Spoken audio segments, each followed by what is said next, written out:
Hi everyone, I'm Juan Gabriel and you're watching Juan on One, where we play games with tech and investment titans, this time on Mario Kart. And today we welcome another Juan, this time Juan Medina. Juan is a founder behind Lalo, a new startup focused on creating intimate, personal, and special remembrance of loved ones before they pass. Before Lalo, Juan was a senior product lead at Amazon for several consumer business lines. So fellow Juan, what a pleasure to have you here today. Oh, thank you so much. Super excited to be on. Such a cool concept and excited to talk more. I'm glad. And have you had much practice with Mario Kart? Oh man, so you sent me the link. I've been practicing as much as I can, so I feel ready. So let's see how I stack up. All right. We'll just, spend some time playing the game, having a chat, a conversation, see how it goes, and if it gets too chaotic, we'll take a pause. Well, Okay. as we kick off, one of the things I like to ask our guests is to perhaps date themselves by telling us about a video game that they remember playing when they were growing up, if applicable.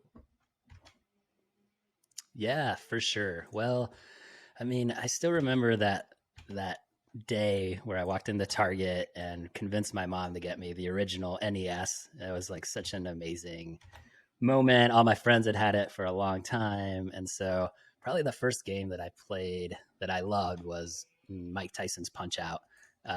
So much fun. And yeah, it's just one that I still kind of think about. I never got all the way through the game, but yeah, it was kind of my first experience of like, oh wow, I finally have a Nintendo. That's So perfect because I think the graphics we're working with yeah, today are pretty similar. yeah, yeah, yeah, All right. exactly. No, that's wonderful. So let's dive into a round. I'm selecting Yoshi. Um, let's make sure we choose the easy cups for this. Otherwise, it'll be a hot mess. So I'll select Mario Circuit 2, and it'll let you select as well. So for those that might not have heard about Lalo, what is the idea behind it, and what sparked that idea as well for you? Yeah, for sure. So the idea behind Lalo is a safe place to preserve your family memories. So that all really started for me when I lost my father and struggled to find a suitable solution to preserve his memories. I have a daughter who's 9 years old. And often she would start to ask me, like, "Hey, I want to know more about my grandfather, and like, where did you come from in South America?" And I was kind of embarrassed that I hadn't saved more of those stories, the recipes, and so left Amazon a little under a year ago to pursue this full time. And what exactly is the product, I guess, that you're building for others? So is it a video recording, settings of memories, of photographs? How does that work out? How would I go about sort of using the service? Yeah, so today it is Okay. a mobile app, and we've been in beta since November. Oh man, I am skidding out here. Um, and so the journey kind of allows folks to start off by designating a space. So through the onboarding, you'll be able to say, "Hey, this is for me to collect my own memories. This is for my family. This is for a loved one or a Right. memorial space." And then you'll be able to kind of invite the folks that you want to that experience. We wanted to make sure that it was super private. We heard a lot from our users and through our interviews that the current social media landscape was just too overwhelming, chaotic, and really wasn't purpose built for deeper conversations and to share these kinds of Right. stories. So, super biased on um, privacy and safety. Um, and then, in terms of the mechanics for that, it really came down to do I click next race here? Let's see.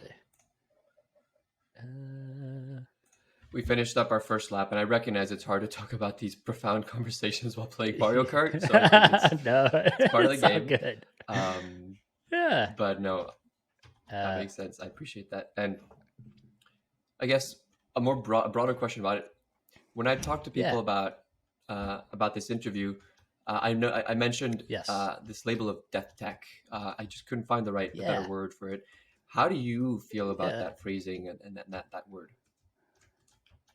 I have mixed Hmm. feelings about it, to be honest. When I started on this journey, I didn't really think of myself as being in the death space and death tech. But as we've move forward, talk to customers, a lot of the folks that are really inspired to use our application and to talk to us and really promote us online are folks that have Right. experienced loss, which makes sense, from my story. And so, now I think we embrace it. Like it is a part of life. It is an area where a lot of technology companies really haven't Mhm. played. Uh, and so we think that there's so much opportunity there, and to treat it, with respect, but apply, modern technologies just to make that process a little bit more, Right. manageable. And if there was sort of like a label or another way you'd like to describe it, what are some of the other sort of words that you think would be more appropriate? Yeah, it's a good question. I mean, there's elements of consumer social there. There are elements of, some companies that call themselves age tech, where they're focused on end of life. Even a little bit of kind of elements of genealogy, like an ancestry.com. And so we haven't really said, oh yeah, this is kind of our label, and we've kind of gone with the death tech moniker for now. But yeah, those are kind of the competitive spaces Yeah. that we look at. So I want to thank one of my friends, Martin, for some of the questions that follow. What strikes me Sure. about legacy is that, oh my God, I keep on getting exploded by these blue shells. Um, well, back to center here. What strikes me about legacy is that it's so uniquely personal, right? How do you and your team make Right. decisions on design, either the user experience, when everyone has a different format, question, or setting that they might Right. want for remembrance for their loved ones? How do you sort of think about that? Yeah, that's a great question. And so, as we started to think about design, we definitely kept in mind, like, how do we make this as leave options open, as much as possible.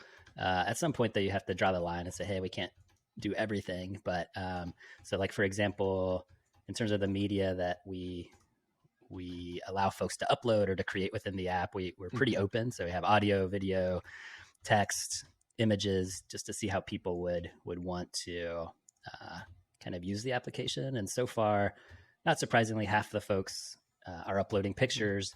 Where I was surprised, the next biggest audio or media type is audio. Mm. So we love that folks were using voice as a more kind of intimate way of preserving the memories.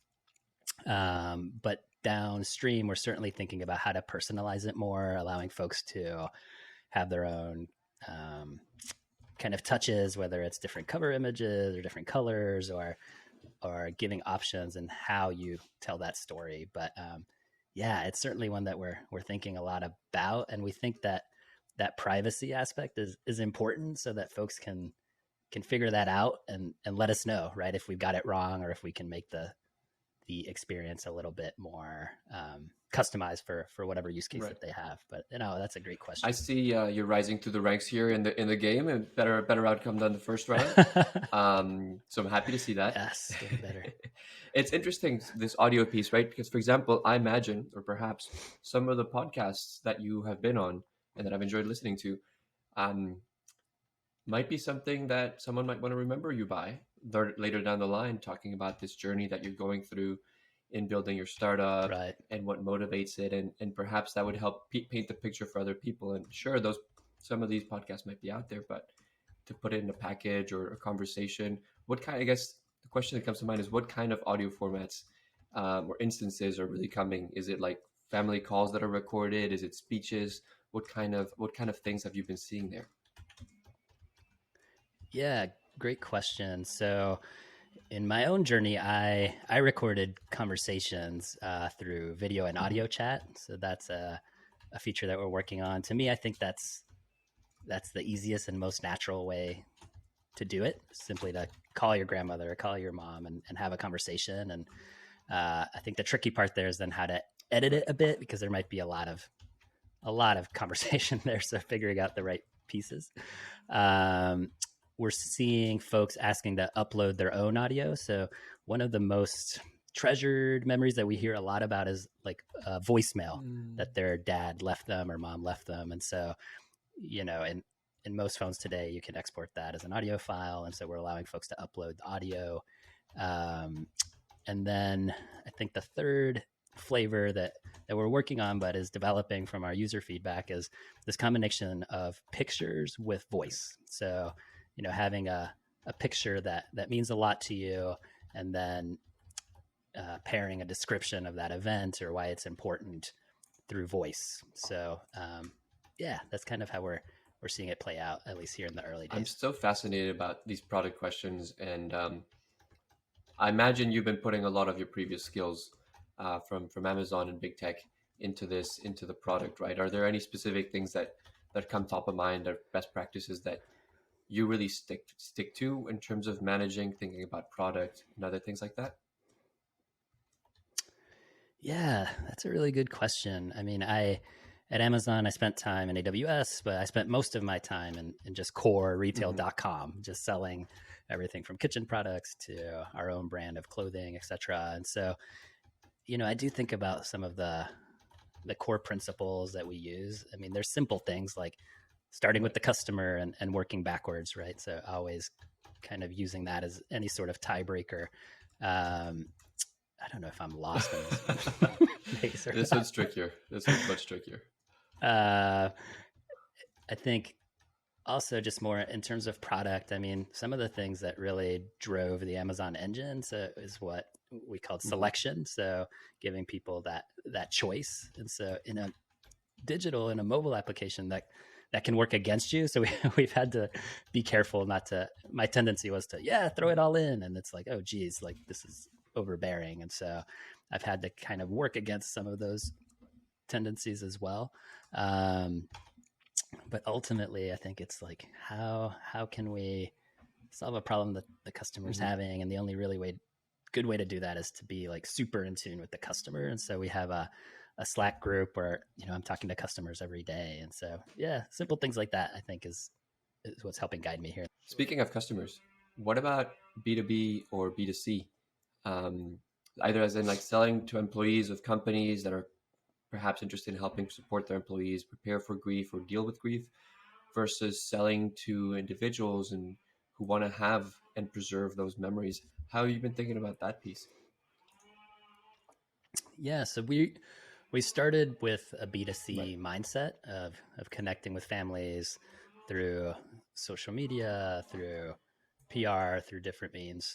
Um, I think in terms of for us, like the B2B channel though is super Mm-hmm. interesting because we found that um, specifically folks focused on end of life, so like grief therapists, hospice, palliative care, they've been super receptive to this idea, and it's actually something that they in some formats already do in an Mm-hmm. analog way in terms of preserving stories. And so there we've partnered with a grief therapy group in Portland who said, hey, we'll include this as normal part of our kind of overview for new grief therapists and help disseminate the application. They have over 1,500 therapists that they've trained there. And so we're testing that to see, hey, maybe could this be a tool that's used, you know, for mental health, at least as one of the tools, or end of life. And so we think that could be a super interesting way to build a channel that's a bit more defensible, say, than just pouring money into social media or ads like every other consumer company. And perhaps, yeah, less expensive. Yeah, yeah, That makes exactly. sense. No, no, I can see Yeah, that. Yeah, there's something very special, at least for me, to be able to access this kind of service would be very valuable. I think you mentioned your 9-year-old daughter and her not meeting mm, or asking about her grandparents. And I think for me, there was, at least on my father's side, very little exposure or right. knowledge of who they were and their stories. And there's something that saddens me about that. So if an employer that was Right. willing to support that would actually be a very powerful thing for me in terms of recruiting. Yeah, for sure, for sure. I think that story also tends to be a bit more common with Mm. immigrants, right? Because we kind of have this break in our history where we're now in the US, and how do we bridge that gap? Like my daughter is mostly raised in Seattle, so her Spanish not so good. There's not a lot of Latin restaurants and things, so like how do I preserve that tradition for her, you know? That makes sense. Um, yeah, how do you keep that memory alive, especially when it's hard to go visit often? Right, right, Um, absolutely. so we have a recurring section that's called "Explain That Tweet," Okay, and I I love that. have a fun tweet lined up from you. Um, Let me Nice. just read it out for the audience. Never dreamt that I would be a member of the Cremation Association of North America, but here we are. That's it. That's Yes. the tweet. Can you tell us a little bit more about this? Sure, sure. So, you know, which is a nice segue from the B2B conversation, you know, as I've started to explore different B2B to C channels, learning more about the funeral industry. And when I looked at the trends in terms of how people are choosing to manage end of life cremations, you know, for the first time, very recently past traditional burials. And so folks are now cremating more than these more elaborate or traditional ceremonies. They're more cost effective, but the way that folks manage end of life is changing, and it's really driven across every age category, but more so by Gen Z and younger millennials. And so, as part of that research, I decided to join the Cremation Association because then I got access to some of their data sets just to understand those trends and be plugged into some of the work that they were doing. And so, yeah, again, I never thought I would be part of the, the Cremation Association when I started this journey, but it's been cool to kind of learn about these different industries. What is, I guess, the most surprising thing you've learned about the end of life industry overall, if there's something? Yeah, I think for me, it's been that, you know, the industry really hasn't evolved or Hmm. changed very much in the last, oh gosh, Right. 100 years.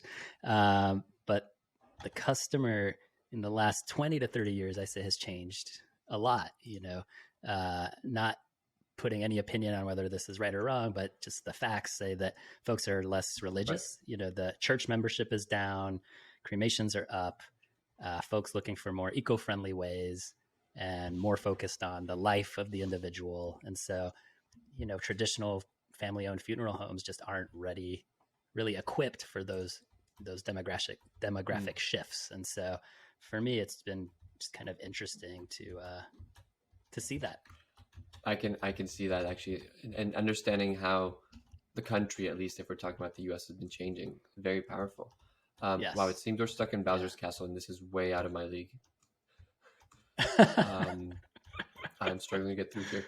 On a lighter note, again, I try to balance out. Twitter seems to be one of Yeah. your many superpowers, and I say that Oh boy. because you Yes. also at least have a post talking about how you using Twitter helped you raise your first pre-seed fund. Um, Yes. how did you get into Twitter, and what is the role that it plays in your life? Yeah, that's a great question. So I'd been on Twitter for many years, but I hadn't really spent a lot of time there until January of last year when I, you know, embarked on this entrepreneurial journey. And really, for me, it was first a place to educate myself on all things startup, connect with other entrepreneurs, investors. I was like, this is magic. There's all these investors here.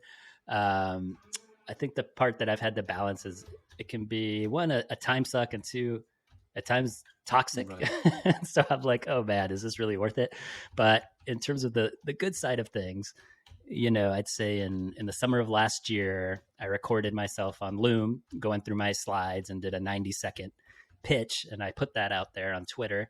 And investors reacted, and they contacted me. We continued conversations, and I was able to raise my pre-seed round fairly quickly after, you know, months and months and months of just hitting my head against the wall of not being able to kind of break through. And so I think that taught me of, you know, to be true to yourself and to tell your own story. You know, don't stick to, oh, these are the slide Right. templates you're supposed to use and this is how you're supposed to do it. It's like, no, do it your own way. And that worked for me. Yes. That's I can imagine the toxicity piece as well. But I'm glad you found the balance and it was a useful tool. Here we seem to be stuck in this circle. I think the way out for us is here on the left, but I get turned back every time I try. Try come through with me. Okay. Oh gosh. Finally made it. um, so the other thing I think that one of the good things about Twitter is it does keep me accountable and keep me informed about a lot of different things. One of the things is actually helped me to really appreciate, um, in a non-tokenizing way, your role in, let's play, you are almost a unicorn, not necessarily on the valuation side, um, Right. yet. But in terms of being Yet. a I like that. Latino founder with VC backing in the US, I learned through VC Familia that Yeah. less than 2% of early stage dollars get allocated to Latino founders in the US. At least that was last year. Based Yes. on your experience, fundraising might be going through that right now. What's behind that, and what Yeah. are the things that need to change? Oh, that's a good one. And, one that I definitely have spent a lot of time thinking about, not only because of my position as a Latinx founder, but just in the broader sense of it. And, I'm not sure there's an easy solution. I think the more I think about it, it's like, how do we unlock a new set of investors, so new LPs that maybe are a bit untraditional as well. So, today on my favorite place, Twitter, I posted this simple like little graphic of like maybe it starts with overlooked LPs, so folks that may traditionally not be investing in VC, investing in other venture capital firms, maybe that are focused on women, on Black folks, Mhm. Latinos, um, and then maybe that's the path, to have the investors at the LP stage really driving the types of founders that are being invested in. But um, I also think that as populations like the Latinx population grows bigger and bigger, and not only from a number of people, but also from a size of wallet Mhm. perspective, will become a more important consumer, and Latinx founders would be the most prepared to meet those needs, and hopefully then the dollars would follow as well. But I think it's a really difficult problem that I think has so many different pieces, and I'm only a year Right. into this game, and so I'm still learning as well. Well, even though you're only a year into the game, I'm really, Yeah, it's still not an it must be a difficult year is what I can imagine. And specifically entrepreneurship being a relatively lonely journey for the first few years, how do you find that community either with other founders or with your partner to sort of push through and get the motivation, get the support you need? Is it investors? What helps you keep going? Where's the village that helps you thrive? yeah. So you know, at times definitely it's been lonely, but I've been able to find folks to go with me on this journey. So have two or three folks on my team now. Some folks from other big tech companies like LinkedIn and Netflix, and then other folks that have been in startups before. So that's been hugely helpful to have them right on my team. And then connecting with other folks here in the Seattle area. So there's some ex Amazonians that are out there starting their own companies, and they've been great resources because they kind of understand my background and the startup journey within Seattle.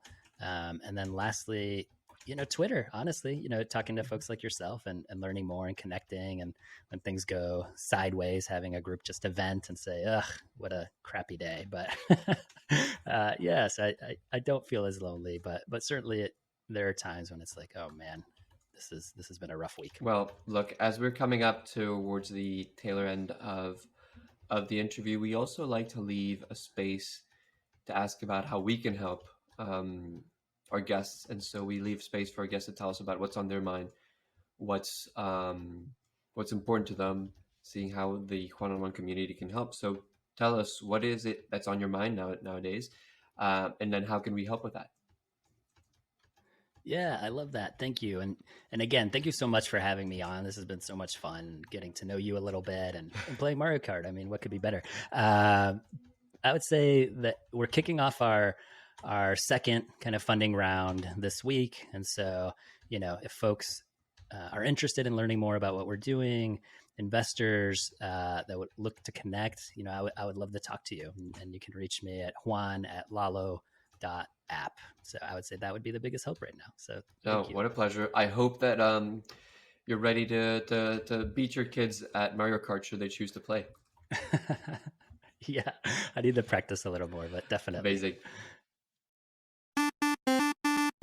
I hope you've enjoyed today's episode. If you'd like to see a specific guest or game on the show, let me know on social media or at email at thejuanonone@gmail.com.